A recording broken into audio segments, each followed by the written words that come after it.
1K1 TV1.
Hadirin sekalian, mari kita sambut Wali Kota Bogor, Bapak Bima Arya.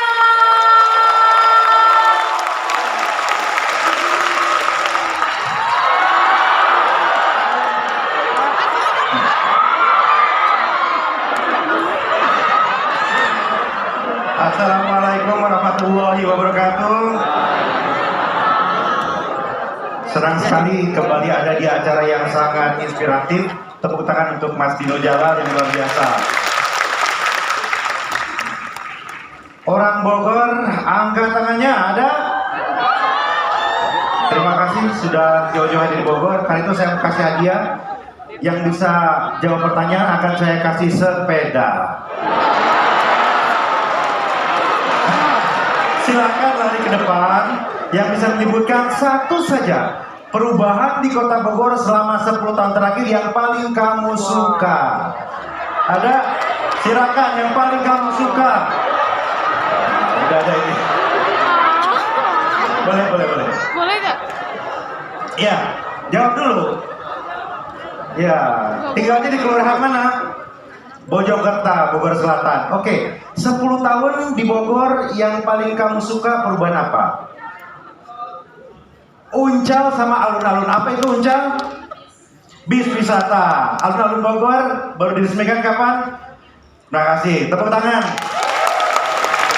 Ya, silakan pakai sepedanya. Foto dulu sama Pak Bima Arya, foto dulu. Kapan lagi foto sama Wali Kota? Foto dulu. Asik.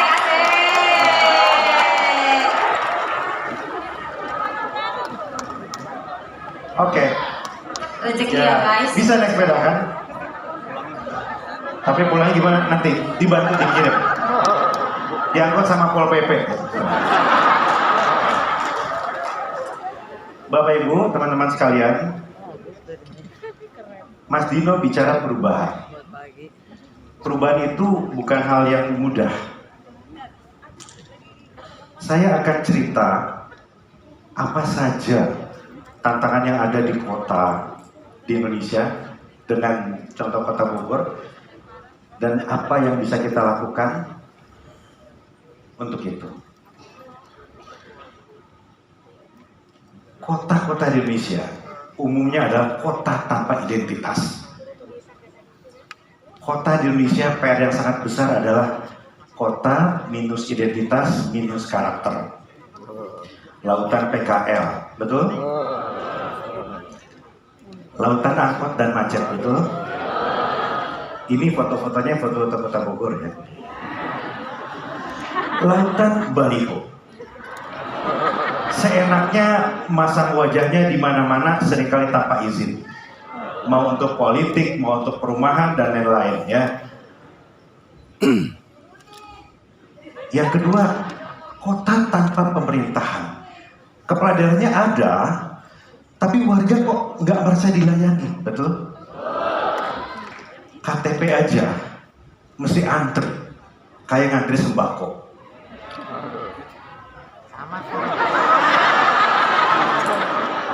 Ini true story. Beberapa minggu setelah dilantik, saya dapat WA. Pak Wali, saya mau buka kafe, tapi kok diminta untuk bayar 30 juta, katanya untuk wali kota. Saya langsung bilang, datang besok ke kantornya, nanti saya akan temuin. Besoknya datang, kemudian orangnya ngasih 30 juta, saya tangkap tangan, saya OTT. Nah ini, ya. Saya nggak tahu waktu itu kenapa ngeremelek begitu matanya. Kota tanpa kesetaraan. Banyak kota-kota Indonesia di mana minoritas tidak merasa memiliki kota. Bangun rumah ibadah aja susah, betul. Betul? Bogor adalah kota yang DNA-nya adalah penuh dengan kebersamaan dalam keberagaman. Jadi ketika kota yang sangat saya cintai dicap sebagai kota intoleran, sumpah mati saya nggak rela. Bogor waktu itu punya persoalan serius, ada gereja nggak bisa dibangun, namanya Gereja Yasmin, tanpa kesetaraan. Kota Indonesia kebanyakan adalah neglected cities, kota yang dicuekin sama pemerintahnya. Ruang publik dibajak. Orang Bogor tahu ini daerah mana? Di jalan Surga, baru saya mau ngasih sepeda, udah jawab duluan. Ini di Jalan Surya Kencana. Puluhan tahun di gang-gang ini orang kalau lewat harus miring badannya sambil nutup hidungnya, bau pesing dan padat. Siapa yang dirikan warung itu? Orang-orang yang berkolusi dengan RT RW, mungkin sampai lurah. Puluhan tahun dibiarkan, ruang publik dibajak. Kota Indonesia itu kebanyakan terjebak ke dalam lingkaran kemiskinan. Di mana warganya nggak tetap miskin, memberantas kemiskinan lewat seminar, teman-teman sekalian. Ya nggak bisa. Lewat pelatihan-pelatihan, uang 500 juta dibelikan mesin jahit, benang dan lain-lain supaya mereka bisa dapat pekerjaan. Cukup untuk 10-15 orang. Bukan menciptakan lapangan pekerjaan, hanya memberikan lapangan pekerjaan. Kebanyakan begitu. Terjebak di lingkaran-lingkaran itu. Kota Indonesia juga kebanyakan cuek. Karena nggak berpikir jangka panjang ke depan. Yang penting adalah hari ini, besok, atau 5 tahun happy. Belum tentu berpikir kerusakan lingkungan ke depan. Sampah nggak beres-beres di mana-mana. Nggak diangkat dan nggak ada sistem. Teman-teman sekalian, hal-hal itulah yang membuat saya maju menjadi wali kota Bogor pada tahun 2014. Hal yang pertama saya lakukan adalah saya bersumpah di tahun 2013, 9 tahun yang lalu. Ini yang saya yakini. Uang rakyat harus kembali ke rakyat, uang rakyat harus memberikan manfaat, uang rakyat nggak boleh mampir ke tangan pejabat. Dan harus dari top leaders. Kalau atasnya sudah minta, saya minta ke kepala dinas minta ke camat minta ke lurah, berlari terus itu ingkaran setan. Vendor akan masuk dan sebagainya. Jadi diputus dulu di atas. Ini yang paling penting, yang nomor 1 harus dilakukan, teman-teman sekalian. Nah berikutnya, Baru saya akan cerita ikhtiar-ikhtiar apa. Nomor 2 yang wajib harus dilakukan adalah memastikan bahwa pemerintahan itu untuk semua. Memastikan bahwa semua gagasan itu didengar. Memastikan semua orang bisa menyampaikan pendapatnya. Rencana pembangunan jangka panjang di Kota Bogor di tahun 2014 digodok bersama-sama dengan teman-teman kampus, dengan LSM, dengan komunitas. Itu yang paling penting. Kemudian saya harus pastikan juga bahwa lurah-lurah itu bergerak juga untuk menyerap aspirasi. Saya alokasikan waktu untuk kantor di kelurahan.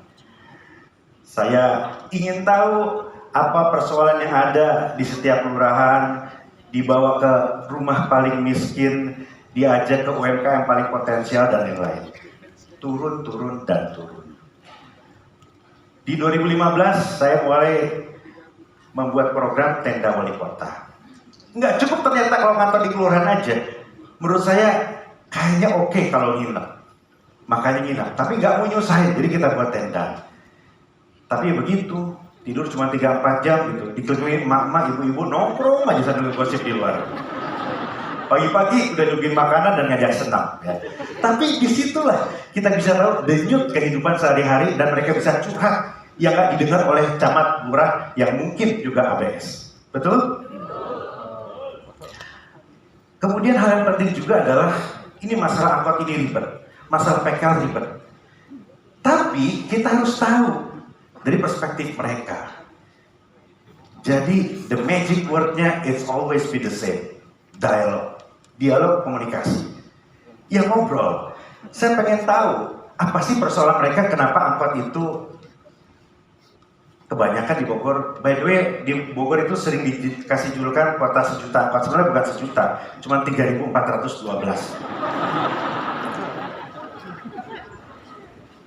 Jadi kita ajak ngobrol waktu itu. Nanti progresnya saya kasih cerita bagian akhir. PKL juga begitu.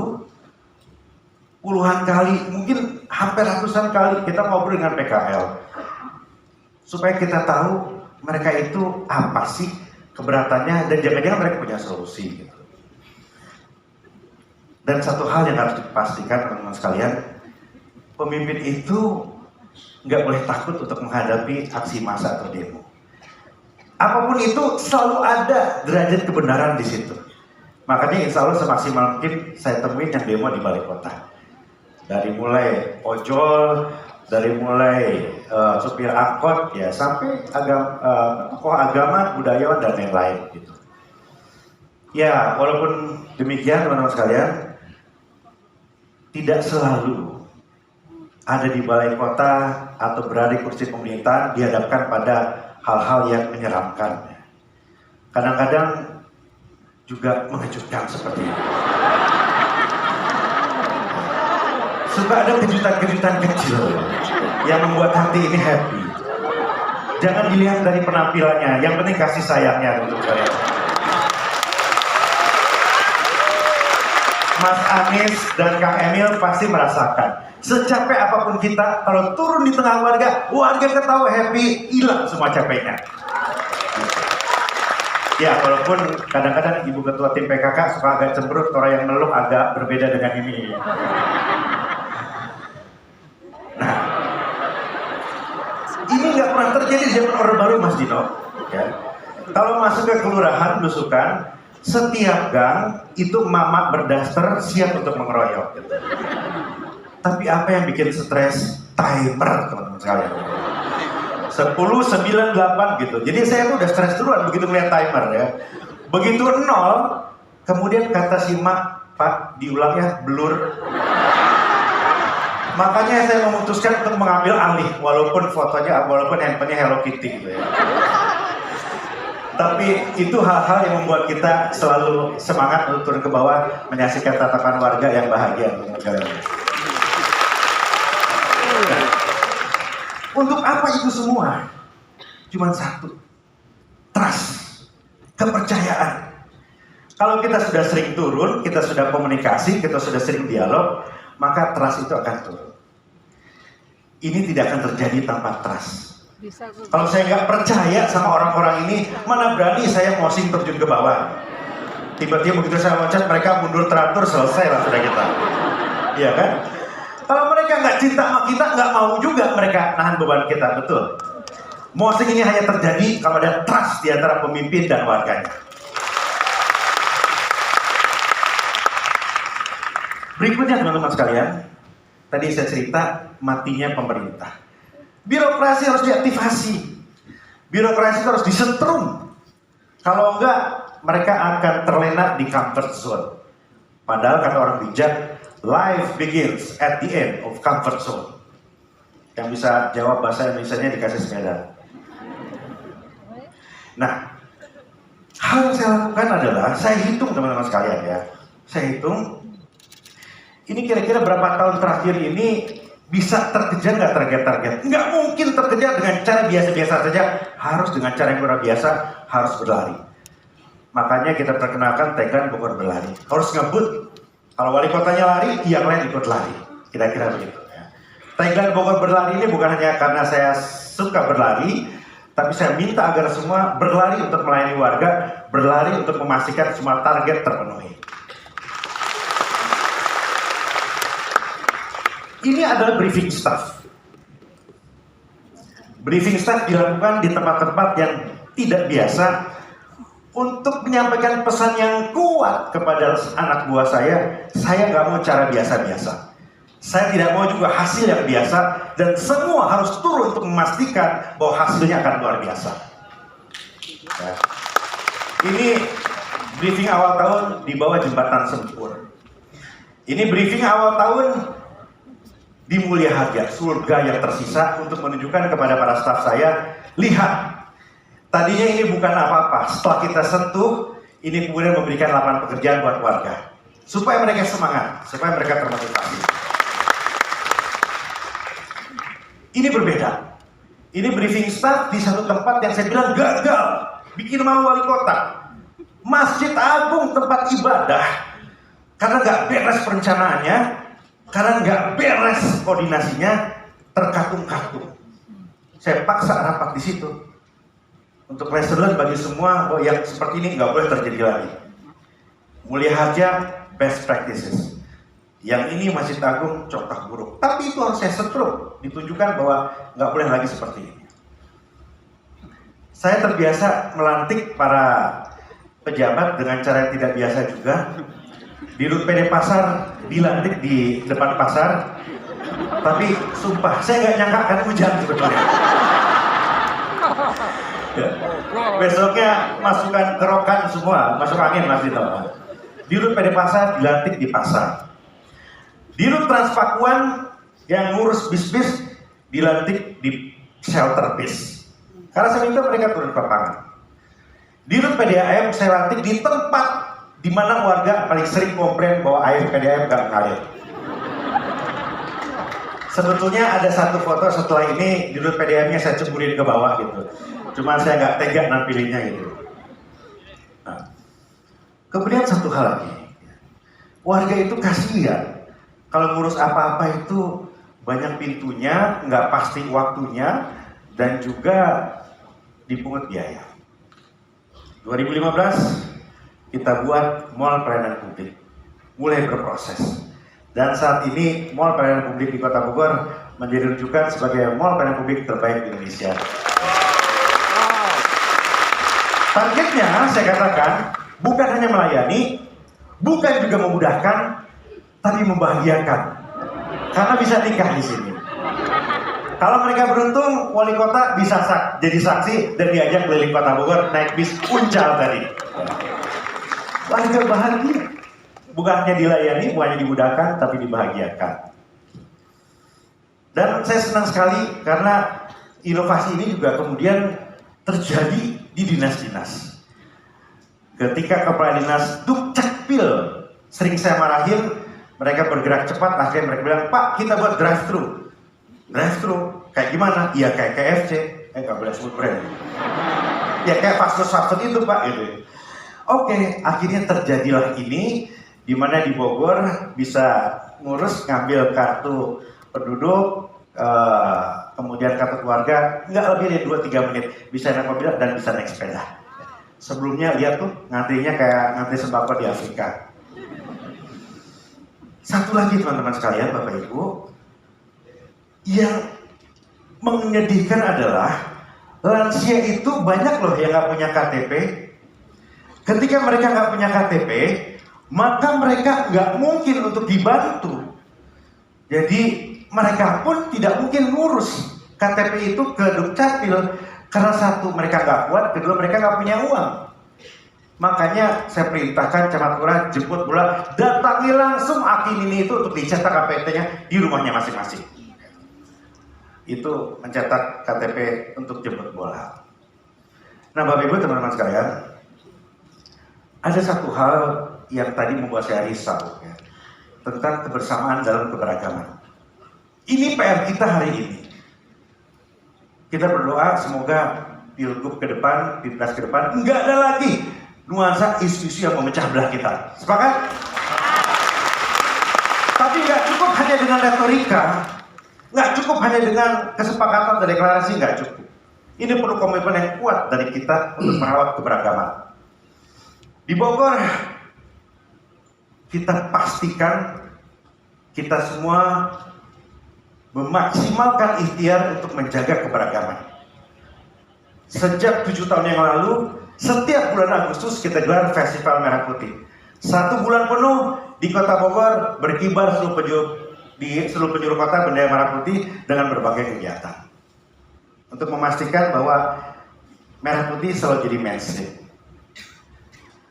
Di Kota Bogor di bulan Februari selalu ada Bogor Street Festival atau Cap Gome. Di sini perbedaan dirayakan. Di sini minoritas dimuliakan. Dan di sini semua agama mendapatkan tempat juga untuk bersama-sama tampil mendoakan warganya. Kebersamaan dan keberagaman adalah DNA kita, DNA orang Indonesia. Tapi sekali lagi, nggak cukup hanya dengan deklarasi dan festival. Harus ada langkah-langkah yang sistematis. Di Kota Bogor kita masuk lewat Basolia, kita masuk lewat kecamatan dan dinas untuk terus menyampaikan pesan-pesan tentang keberagaman tadi. Agar semua menikmati nuansa kebersamaan di Kota Bogor. Ini soal gereja Yasmin, Bapak Ibu teman-teman sekalian. Nggak ketemu selama 15 tahun. Tapi kembali lagi ke kata kunci, dialog. Saya melakukan dialog lebih dari 100 kali. Mulai dari level ketua RT, DKM, Ormas, RT, RW, sampai kemudian juga ketua organisasi keagamaan di tingkat nasional NU dan Muhammadiyah. Hasilnya bersepakat untuk dibangun dan insya Allah di bulan Desember nanti Gereja Yasmin resmi akan berdiri dan bisa digunakan untuk warga Indonesia. Ruang publik yang dibajak tadi, teman-teman sekalian, itu menzalimi hak warga kota untuk bercengkrama, untuk menikmati fasilitas publik. Masa jalan-jalannya hanya ke mall? Nah, karena itu kita ciptakan ruang terbuka untuk semua. Di ruang inilah warga itu merasa sama. Karena yang dicari ada persamaan. Ketika lari di jogging track yang biru ini, kan gak mungkin. Ketika lari, kemarin pilkada lu kampret depan cebong, kan gak mungkin. Pasti bisa persamaan kan. Suka lari juga, udah les di mana aja.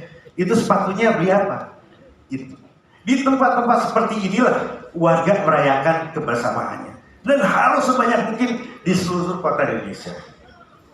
Bapak Ibu warga Bogor tahu, ini Taman Topi. Kusut nggak dulu? Kusut, kumuh, ada prostitusi juga di situ, mohon maaf. Saya cek, ini siapa sih ngurus? Oh, PT Anu, Pak Wali. Itu ke kita kontribusinya berapa? 30 juta per bulan, bukan per tahun. Setahun kontribusinya 30 juta, kita dapat kumuh, kusut, macet, dan prostitusi. No way. Stop. Kita buat desain baru, akhirnya dibantu oleh Pak Gubernur Ridwan Kamil, alun-alun Kota Bogor yang tahun lalu kita resmikan. Trotoar itu hal simpel, Kadang orang nggak nyangka ya bahwa efeknya itu dahsyat. Dulu di Jalan Pajajaran, jalan sendiri aja susah. Ya. Sekarang bisa rame-rame untuk lari maraton di sini.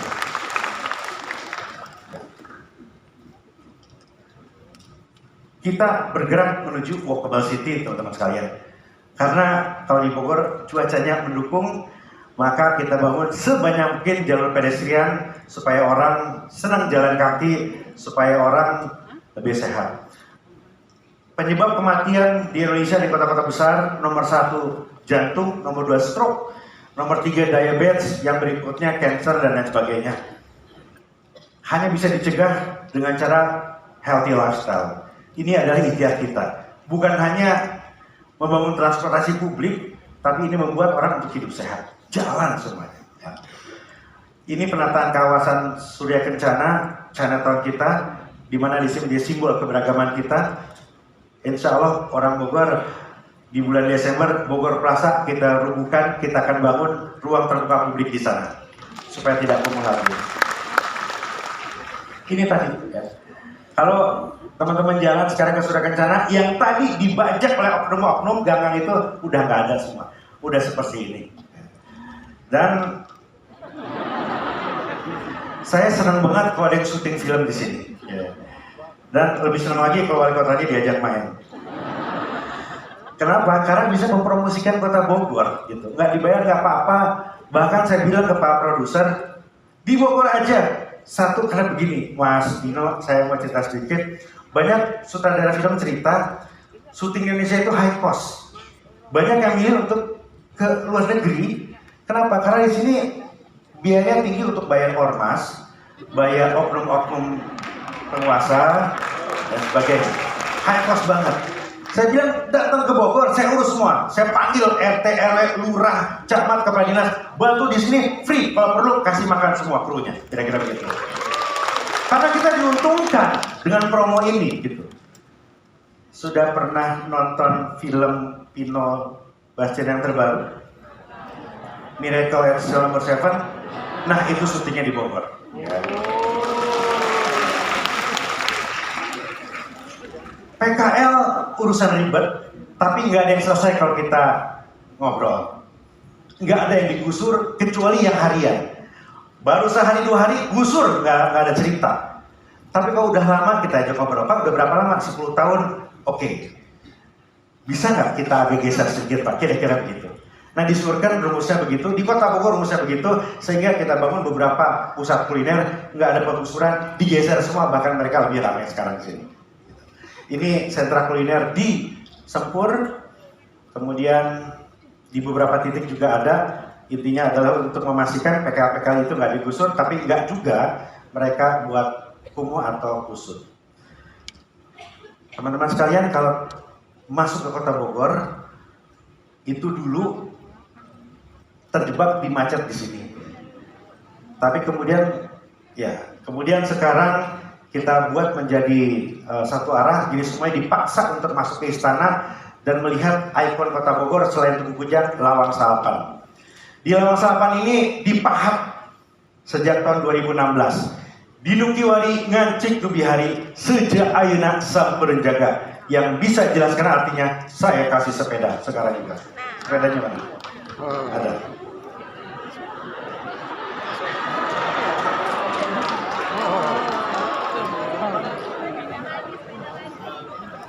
Sini, Ya. sini Kang. Dari mana Kang? Dari tadi ya, dari Bogor Barat. Oh Bogor Barat, ya. Kelurahan? Oke. Apa artinya? Dinukiwari ngancik nubihari? Di Nukiwari Ngacik Nubihari itu artinya apa yang diusahakan orang-orang jeripayah orang-orang terdahulu dirasakan oleh orang-orang sekarang, dan apa yang jeripayah orang-orang sekarang usahakan akan dinikmati oleh anak cucu kita nanti. Yang kita nikmati hari ini adalah ikhtiar para pendahulu kita. Yang kita lakukan hari ini akan dinikmati oleh generasi mendatang. Foto dulu sama sepedanya sama Pak Wali dong. Ya. Mana tukang foto? Nah, sana tukang foto. Foto dulu. Oke. Ya jangan turun ke sana, kalau turun ke sana namanya nggak ditata, sepedanya nggak nyampe, jadi lewat sini. Nah, sepedanya buat saya nanti kalau enggak. Nah, Bapak Ibu teman-teman sekalian, ini adalah salah satu ikhtiar bagaimana nilai-nilai itu ditanamkan oleh kita dengan cara yang simpel sehingga orang-orang tahu spirit kota itu seperti apa.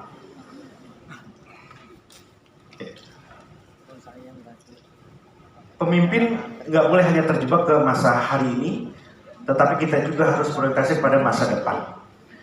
Banyak sekali terjebak untuk mencapai hasil-hasil yang cepat. Padahal tugas kita juga menyiapkan masa depan, menjemput masa depan. Salah satunya adalah ini. Butuh keberanian, butuh komitmen untuk menjemput masa depan, termasuk menyelesaikan persoalan ini. Angkot itu ribuan. Kenapa susah diurus? Karena mereka dimiliki oleh individu. Langkah pertama yang kita lakukan adalah membentuk badan hukum sehingga urusannya jelas. Jadi ribuan badan hukum, ribuan angkot itu kemudian menjadi 15 badan hukum. Kita negonya dengan 15 badan hukum. Itu langkah pertama. Dan langkah kedua adalah menawarkan mereka, kalau masih mau jalan di Bogor, 3 angkot jadi 1 angkot, gitu kira-kira. Dan yang sudah uzur, yang sudah nggak bisa jalan lagi, harus dihancurkan. Nggak boleh enggak. Dulu itu cuek. Makanya banyak yang nggak lagi jalan memenuhi jalan buat macet. Kita hancurkan, 3 angkot menjadi 1 bis. Bis apa? Bis kita ini. Jadi hari ini Bogor punya 47 bis kita, menggantikan 150 angkot di kota Bogor. Awal-awal kita sempat stres, karena bis kita ini yang naiknya emak-emak semua. Ketika saya naik bis kita itu jalan, bisnya, kemudian saya tanya, ibu badai ke mana? Ibu mau kemana? Nggak tahu, kita muter-muter aja gitu. Saya bilang ke Kepala Dinas Perhubungan, gawat gini gawat ya. Karena khawatir kemudian kosong, cuman jadi fenomena turis sesaat gitu. Tapi itu hanya terjadi 1 bulan. Bulan berikutnya full, orang sekolah, orang kerja, naik bis kita ini sehingga load factornya tertinggi di Indonesia saat ini. Bis kita dari Transpacific. Bahkan orang-orang sekarang hobi buat foto-foto pre-wed di bis kita ini. Karena dulu nggak ada, kan nggak mungkin pre-wed diangkat fotonya. Minggu lalu kita baru launching ini pertama di Indonesia, sepeda listrik pertama dengan 48.000 sejam bisa muter-muter Bogor pakai sepeda listrik ini. Ya, warnanya ungu ya, tidak terasosiasi dengan partai manapun, aman. Nanti kita akan tambah ya. Jadi ada 600 sepeda ini, kita bekerja sama dengan pihak swasta. Bapak Ibu sekalian, ini juga penting. Ya. Tadi saya bilang membuat lapangan pekerjaan nggak bisa dengan cara biasa-biasa saja. Makanya kita kolaborasi. Ini adalah kampung perca. Kain-kain sisa dijahit oleh ibu-ibu untuk kemudian menjadi baju-baju yang oke dan dikirim ke berbagai pihak. Kemarin saya menghadiri launching program remake dari Uniqlo. Jadi Uniqlo bekerja sama dengan Adri Basuki, ini salah satu desainer di kampung perca ini. Jadi kain-kain yang sisa itu dijahit di kampung perca ini kemudian dijual di store-store Uniqlo. Ini salah satu contoh. Ibu-ibu dapat pekerjaan. Ya. Makanan kuliner berkembang juga di sini. Diresmikan oleh Pak Gubernur tahun lalu. Ini Mulia Harja sudah yang tersisa. Kita kasih modal 2 miliar. Sekarang setiap bulan mereka untung puluhan juta. Bahkan mereka buat kafe baru di sini. Di masa pandemi yang tadinya buru-buru itu nggak ada kerjaan, sekarang mereka jadi tour guide, usaha kuliner, usaha merchandise, dan semuanya berlomba-lomba menjadi barista di Mulia Harja.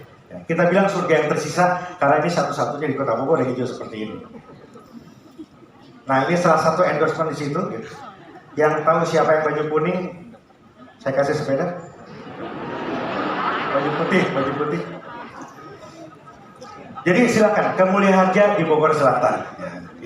Jadi bisa panen, bisa main-main dengan kerbau, dan juga bisa kuliner di sana. Ini di Bojonggede, di ujung Bogor Selatan, kita alokasikan bantuan dari semua dinas, sehingga kemudian bisa ada greenhouse di situ, bisa ada kelompok wanita tani, dan sekarang sudah mulai ekspor. Ya. lumayan untuk menambah lapangan pekerjaan di sana. Itu contohnya. Yang terakhir teman-teman sekalian, saya mau bicara tentang local pride.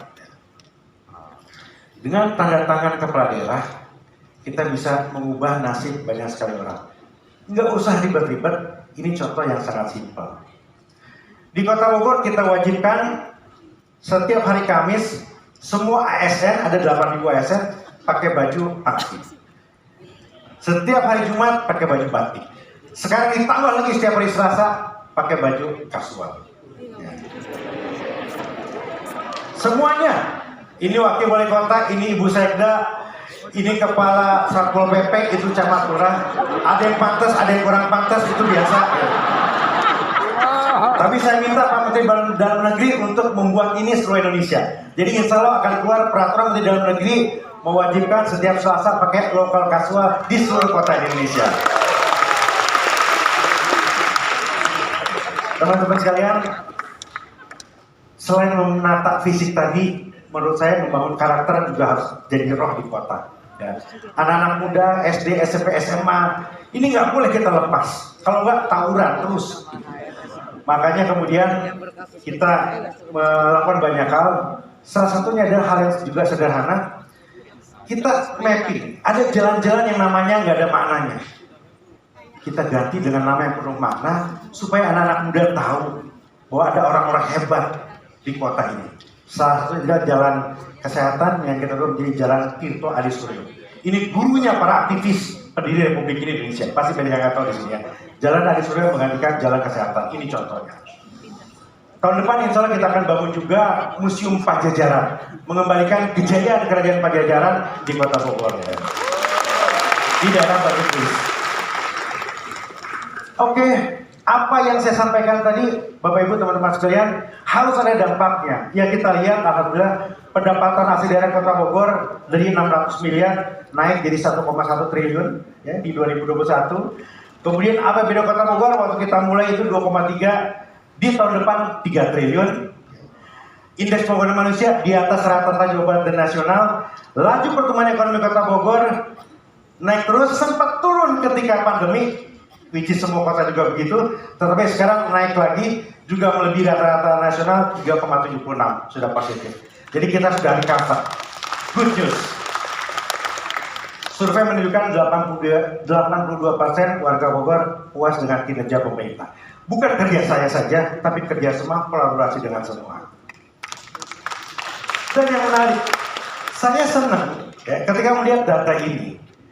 Di masa pandemi, justru kafe-kafe dan restoran di Kota Bogor tumbuh signifikan. 300% naiknya. Ya ini banyak hal, ya, tapi salah satunya pasti ya, karena iklim-iklim usaha yang kita coba lebih hidup dan lebih bergairah lagi. Tapi semua ada konsekuensinya. Ya. Salah satu konsekuensinya adalah nambah uban, nambah kerutan, ya, nambah kurus dan sebagainya. Yang ingin saya sampaikan adalah jabatan sering sekali membuat orang berubah. Kekuasaan sering sekali mengubah watak orang. Tapi saya ingat ketika Mas Dino Jalal mengundang Barack Obama. Barack Obama bilang satu kalimat yang membuat saya selalu ingat. Barack Obama menirukan kalimat dari Michelle.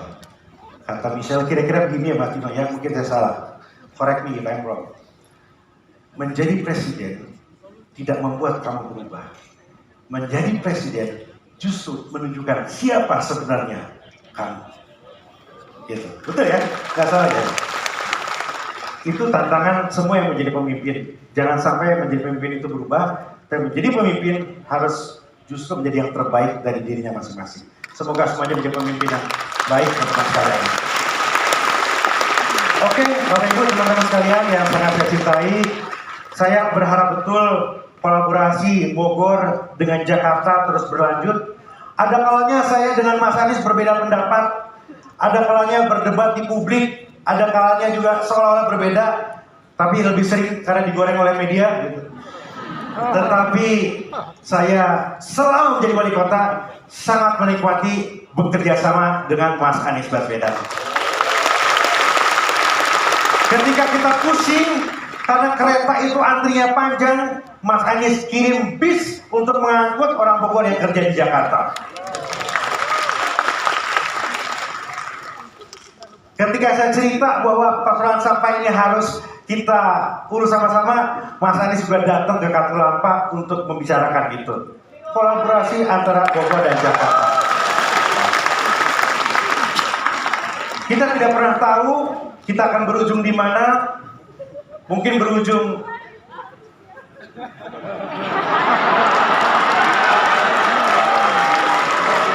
tapi yang pasti ini maksudnya bukan saya, ini Mas Anies ya. Tapi yang pasti Bapak Ibu teman-teman sekalian, ini adalah eranya kolaborasi. Generasi saya, Mas Anies dan Kang Emil tidak akan pernah terpisahkan karena persoalan politik. Our friendship is beyond politics. Terima kasih teman-teman sekalian. Menata kota, menata negara perlu ikhtiar. It's not sprint, it's a marathon. Let's do the marathon. Terima kasih. Wassalamualaikum warahmatullahi wabarakatuh.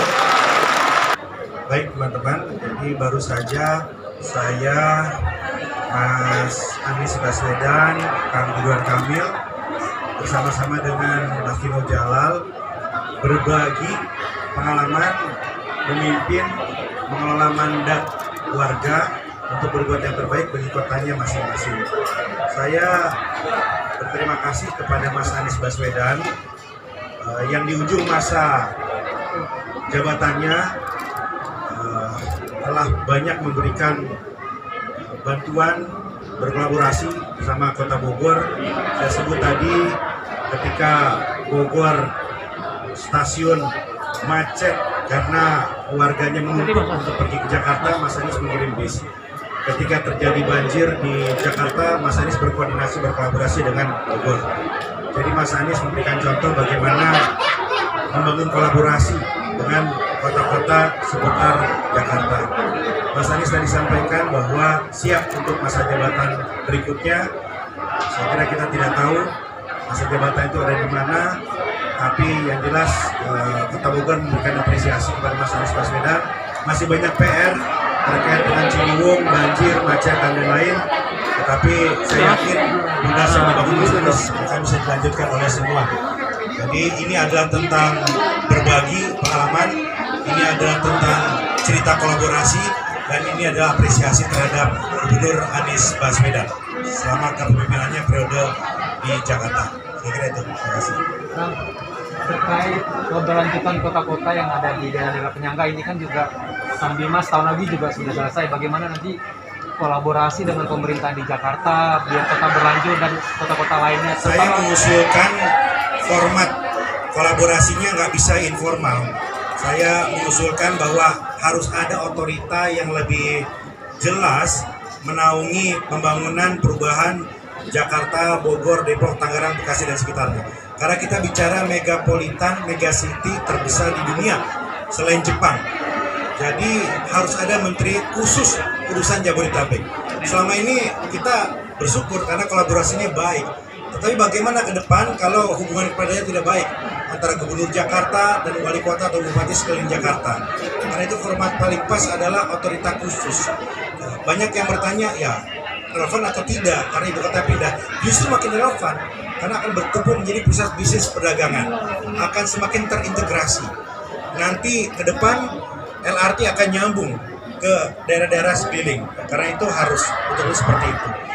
Jadi ke depan saya lihat harus ada format baru untuk menata Jabodetabek dan tidak hanya dikoordinasikan oleh gubernur kepala daerah, tapi kementerian khusus.